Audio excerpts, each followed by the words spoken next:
नमस्कार मित्रों, मैं पंडित चंद्रेश कौशिक। हमारी सीरीज चल रही है एपिसोड नंबर 22 की, जिसमें हम बात कर रहे हैं भृगु संहिता की।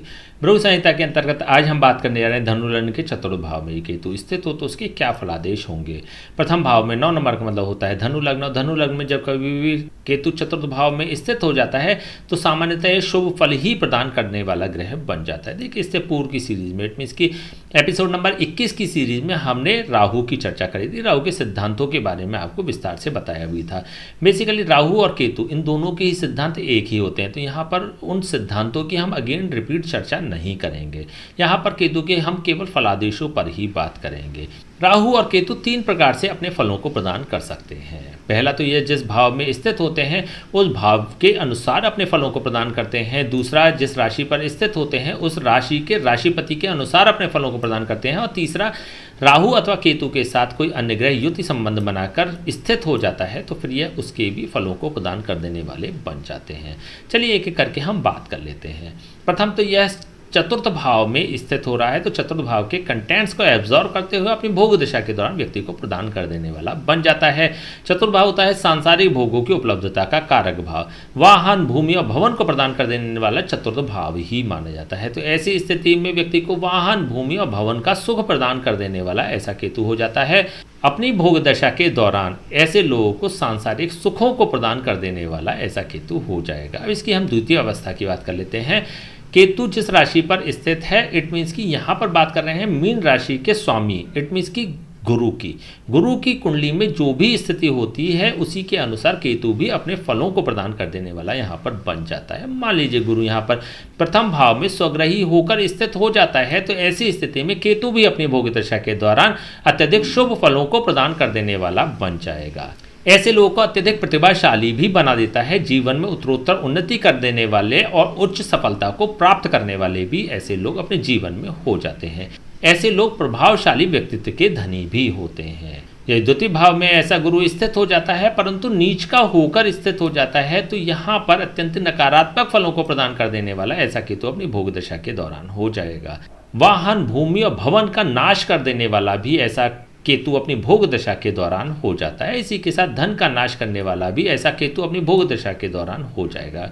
व्यक्ति को धन से संबंधित पीड़ाएं प्रदान कर देने वाला हो जाता है। सांसारिक भोगों के सापेक्ष भी अत्यधिक नकारात्मक फलों को प्रदान कर देने वाला भी बन जाता है। विशेष रूप से केतु की भोग दशा के दौरान इस प्रकार के नकारात्मक फलों की व्यक्ति को प्राप्ति हो जाती है। यदि तृतीय भाव में ऐसा गुरु स्थित हो जाता है तो ऐसी स्थिति में अत्यधिक मेहनत, परिश्रम, पुरुषार्थ और संघर्ष करने के पश्चात ऐसे लोगों को सांसारिक भोग उपलब्ध हो जाते हैं। वाहन, भूमि और भवन की प्राप्ति हो जाती है। यदि चतुर्थ भाव में ही स्वग्रही होकर स्थित हो जाता है, ऐसी स्थिति में केतु भी अपनी भोग दशा के दौरान व्यक्ति को चतुर्थ भाव से संबंधित समस्त शुभ गुणों को प्रदान कर देने वाला बन जाता है।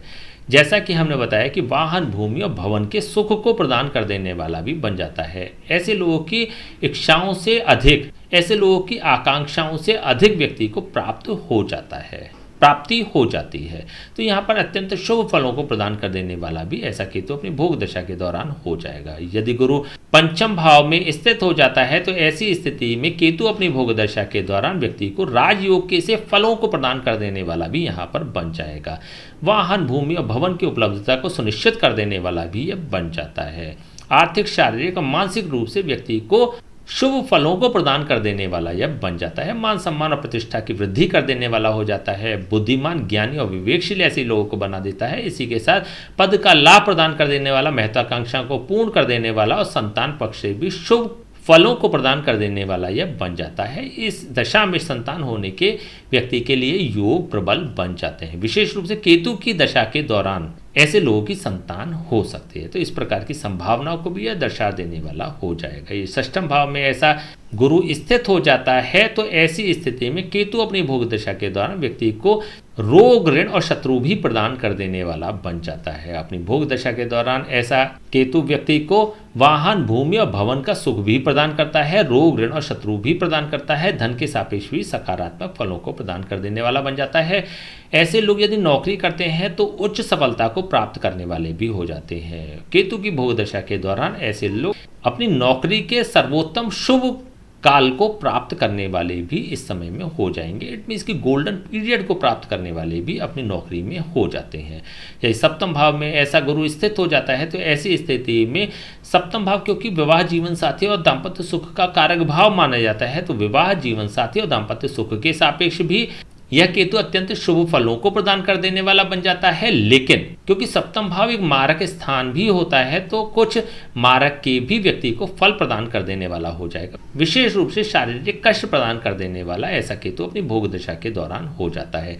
ऐसे लोगों को एक सहयोगी जीवन साथी प्रदान करता है, एक प्रतिभाशाली जीवन साथी भी प्रदान कर देता है। ऐसे लोगों के विवाह होने के योग को जनरेट कर देने वाला ऐसा केतु इस भोग दशा के दौरान हो जाता है और इसी के साथ ऐसे लोगों को दाम्पत्य सुख भी प्रदान कर देने वाला ऐसा केतु हो जाएगा। ये अष्टम भाव में ऐसा गुरु स्थित हो जाता है और उच्च का होकर स्थित हो जाता है, तो ऐसी स्थिति में अष्टम भाव के शुभ कंटेंट्स को भी यह प्रदान कर देने वाला बन जाता है।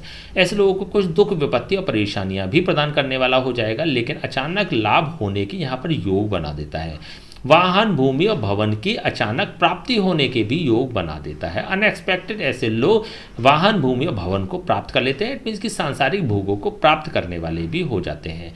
ऐसे लोगों को रहस्यमयी विषय में सफल बना देने वाला भी ऐसा केतु अपनी भोग दशा के दौरान हो जाएगा। एक्चुअली चतुर्थ भाव जनता का कारक भाव माना जाता है और ऐसे लोग यदि मिस्टीरियस साइंस से संबंधित किसी सब्जेक्ट्स में रुचि रखने वाले होते हैं तो डायरेक्टली जनता से जोड़ देने वाला भी ऐसा योग यहाँ पर बन जाएगा। ये नवम भाव में ऐसा गुरु स्थित हो जाता है तो ऐसी स्थिति में केतु भी अपने भोग दशा के दौरान राजयोग के से फल प्रदान कर देने वाला यहाँ पर बन जाएगा। अत्यधिक शुभ फलों को प्रदान कर देने वाला केतु अपनी भोग दशा के दौरान हो जाता है। ऐसे लोग जितनी मेहनत करते हैं, परिश्रम करते हैं, उससे कहीं अधिक ऐसे लोगों को प्राप्ति भी हो जाती है। ऐसे लोग भाग्य से वाहन, भूमि और भवन को प्राप्त करने वाले भी हो जाते हैं, सांसारिक भोगों को प्राप्त करने वाले भी हो जाएंगे। यदि दशम भाव में ऐसा गुरु स्थित हो जाता है तो ऐसी स्थिति में अपनी प्रोफेशनल लाइफ में वेल सेटल्ड करने वाला भी ऐसा केतु अपनी भोग दशा के दौरान हो जाता है। अपनी प्रोफेशनल लाइफ में वेल सेटल्ड करने वाला भी ऐसा योग हो जाता है। यदि एकादश भाव में ऐसा गुरु स्थित हो जाता है तो ऐसी स्थिति में सांसारिक भोगों से लाभान्वित होने वाले भी ऐसे लोग हो जाएंगे। केतु की भोग दशा के दौरान ऐसे लोग सांसारिक भोगों का लाभ प्राप्त कर लेते हैं। आय के अन्य स्रोतों को जनरेट करने वाला भी ऐसा योग बन जाता है और इसी के साथ ऐसे लोगों की इच्छाओं को पूर्ण करने वाला भी ऐसा योग हो जाएगा। यदि द्वादश भाव में ऐसा गुरु स्थित हो जाता है तो बाहरी क्षेत्रों से ऐसे लोगों को संबद्ध कर देने वाला भी ऐसा योग हो जाएगा। अपने शहर से बाहर, अपने प्रदेश से बाहर अथवा अपने देश से बाहर जाकर भी ऐसे लोग कार्य कर सकते हैं और सफल भी हो जाते हैं। विदेश, विदेशी भाषा, विदेशी करेंसी, विदेशी लोग, विदेशी कंपनी अथवा किसी एमएनसी कंपनी के साथ भी मिलकर ऐसे लोग अच्छा परफॉर्म करने वाले भी हो जाते हैं। उत्तरोत्तर उन्नति करने वाले भी हो जाएंगे। तो यहाँ पर बाहर जाने के व्यक्ति के लिए योग बना देने वाला भी ऐसा केतु अपनी भोग दशा के दौरान हो जाता है। चलिए अब इसकी तीसरी अवस्था की बात कर लेते हैं।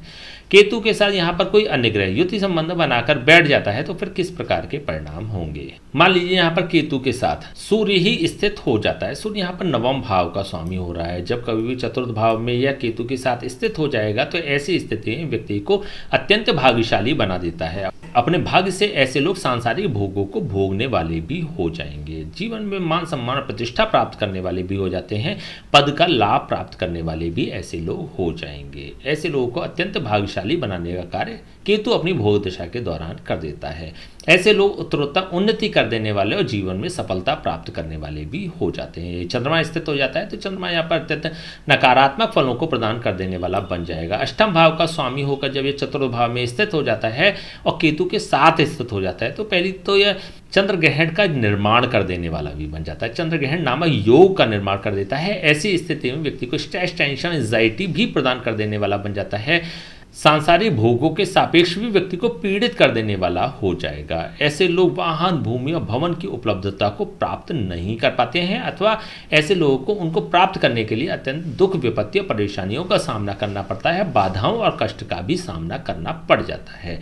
यदि मंगल स्थित हो जाता है तो मंगल यहाँ पर द्वादश भाव का स्वामी होकर और पंचम भाव का स्वामी होकर जब चतुर्थ भाव में स्थित हो जाता है तो बाहरी स्थानों पर व्यक्ति को उच्च पद प्रदान कर देने वाला भी ऐसा योग हो जाता है। ऐसे लोगों को मान सम्मान और प्रतिष्ठा प्रदान कर देने वाला हो जाता है, बुद्धि ज्ञान विवेक प्रदान कर देने वाला जाता है, पद का लाभ प्रदान कर देने वाला, महत्वाकांक्षाओं को पूर्ण कर देने वाला और बाहरी स्थानों पर सफल बना देने वाला विशेष रूप से यह बन जाएगा। यदि बुध स्थित हो जाता है तो बुध यहाँ पर दशम भाव का स्वामी हो रहा है और सप्तम भाव का स्वामी हो रहा है। ऐसी स्थिति में व्यक्ति को सप्तम भाव के सापेक्ष अत्यधिक शुभ फलों को प्रदान कर देने वाला बन जाता है। सप्तम भाव होता है विवाह जीवन साथी और दाम्पत्य सुख का। व्यक्ति के विवाह जीवन साथी और दाम्पत्य सुख में वृद्धि कर देने वाला भी यह बन जाता है। एक प्रतिभाशाली और सुयोग जीवन साथी प्रदान कर देने वाला बन जाता है। एक सहयोगी जीवन साथी भी प्रदान कर देता है। इसी के साथ अपनी प्रोफेशनल लाइफ में भी ऐसे लोग वेल सेटल्ड हो जाते हैं। अपनी प्रोफेशनल लाइफ में ऐसे लोग सांसारिक भोगों को प्राप्त करने वाले भी हो जाएंगे। वाहन, भूमि और भवन की उपलब्धता जीवन साथी के माध्यम से और प्रोफेशन के माध्यम से प्राप्त करने वाले ऐसे लोग हो जाएंगे। यदि गुरु स्थित हो जाता है और स्वग्रही होकर बैठ जाता है, गुरु यहाँ पर लग्नेश हो रहा है, चतुर्थ भाव का स्वामी हो रहा है, ऐसी स्थिति में यह अत्यंत शुभ फलों को प्रदान कर देने वाला भी बन जाएगा।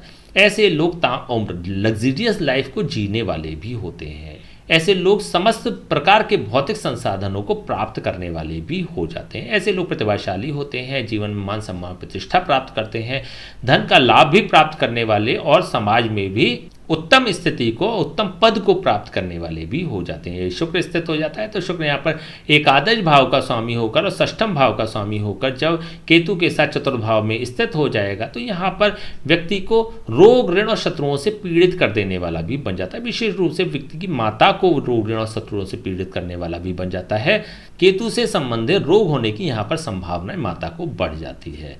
यूरिन इन्फेक्शन की समस्या हो सकती है, किडनी की समस्या हो सकती है अथवा यूट्रस से संबंधित समस्याओं को प्रदान कर देने वाला भी केतु अपनी भोग दशा के दौरान हो जाता है। इसी के साथ ऐसे लोगों को स्वयं को भी केतु से संबंधित रोग होने की यहाँ पर संभावनाएं बढ़ जाती है। परंतु ऐसा केतु व्यक्ति को लाभान्वित कर देने वाला भी हो जाता है, आय के अन्य स्रोतों का निर्माण करने वाला भी हो जाता है, ऐसे लोगों की इच्छाओं को पूर्ण करने वाला भी हो जाता है। लेकिन ऐसे लोग रोग ऋण और शत्रुओं से घिरे ही रहते हैं। शनि स्थित हो जाता है, शनि यहाँ पर अत्यंत मारक फल प्रदान करने वाला भी बन रहा है। यहाँ पर द्वितीय भाव का भी स्वामी हो रहा है जो एक मारक भाव है, एक तृतीय भाव का स्वामी हो रहा है जो एक मृत्यु स्थान है। ऐसी स्थिति में जब केतु के साथ चतुर्थ भाव में स्थित हो जाता है माता के स्वास्थ्य की हानि भी कर देता है। सांसारिक भोगों को उपलब्ध कराने के सापेक्ष व्यक्ति को अत्यधिक मेहनत, परिश्रम, पुरुषार्थ और संघर्ष करने की आवश्यकता होती है। ऐसे लोगों को धन के सापेक्ष कुछ शुभ फलों को प्रदान कर देने वाला यह बन जाता है, परंतु स्वास्थ्य से संबंधित समस्याएं अवश्य ही यह प्रदान कर देने वाला हो जाएगा। इसी के साथ ऐसे लोगों को शत्रुओं से भी पीड़ित कर देने वाला हो जाता है। चलिए बात कर लेते हैं इसके उपाय, क्या उपाय हो सकते हैं। फर्स्ट ऑफ ऑल तो जब कभी भी आप केतु का उपाय करेंगे तो उससे पूरा आपको दो उपाय अवश्य ही करने पड़ेंगे। पहला तो केतु जिस राशि पर स्थित है उस राशिपति के अनुसार आपको उपाय कर लेने चाहिए। यहाँ पर हम बात कर रहे हैं गुरु की। गुरु की कुंडली में जो भी स्थिति होगी उसी के अनुसार आपको उपाय कर लेने चाहिए। गुरु पर हमने 144 वीडियो प्रदान किए हैं। धनु लग्न के विभिन्न भाव में गुरु की स्थिति पर भी हमने 12 वीडियो तैयार किए हैं, तो आप अपने वाली वीडियो को हमारी प्लेलिस्ट में जाकर देख सकते हैं, उसको जान सकते हैं, समझ सकते हैं, आवश्यकता होने पर उसका उपाय भी कर लें। उसका उपाय करने के पश्चात आपको यह देखना होगा कि केतु साथ यहाँ पर कोई अन्य ग्रह स्थित तो नहीं है। यदि कोई अन्य ग्रह भी स्थित होता है तो आपको उसका भी उपाय कर लेना चाहिए। वह उपाय भी और वह फलादेश भी आप हमारे चैनल की प्लेलिस्ट में जाकर देख सकते हैं। बेसिकली सूर्य से लेकर राहु तक प्रत्येक ग्रह पर हमने 144 वीडियो आपके लिए तैयार किए हैं। धनु लग्न के विभिन्न भावों में विभिन्न ग्रहों की स्थिति के अनुसार भी 12 वीडियो आपको मिल जाएंगे। तो अपने वाली वीडियो को देखिएगा, आवश्यकता होने पर उसका भी उपाय कर लें। इन दोनों का ही उपाय करने के पश्चात आपको केतु का उपाय कर लेना चाहिए। केतु के लिए बुधवार से प्रारंभ करें, अपने भोजन की थाली में से निकालकर एक रोटी अलग रख दें। भोजन करने के पश्चात वो कुत्ते को प्रदान कर दें। यदि आप ऐसा नियमित करते हैं, प्रतिदिन करते हैं, तो फिर केतु आपके लिए अत्यंत शुभ फलों को प्रदान कर देने वाला बन जाएगा। ठीक है, तो चलिए आज हमने बात करी धनु लग्न के चतुर्थ भाव में केतु स्थित हो तो उसके क्या फलादेश होंगे। नेक्स्ट वीडियो में बात करेंगे धनु लग्न के पंचम भाव में केतु स्थित हो तो उसके क्या फलादेश होंगे। तब तक के लिए हमें आज्ञा दीजिए, नमस्कार।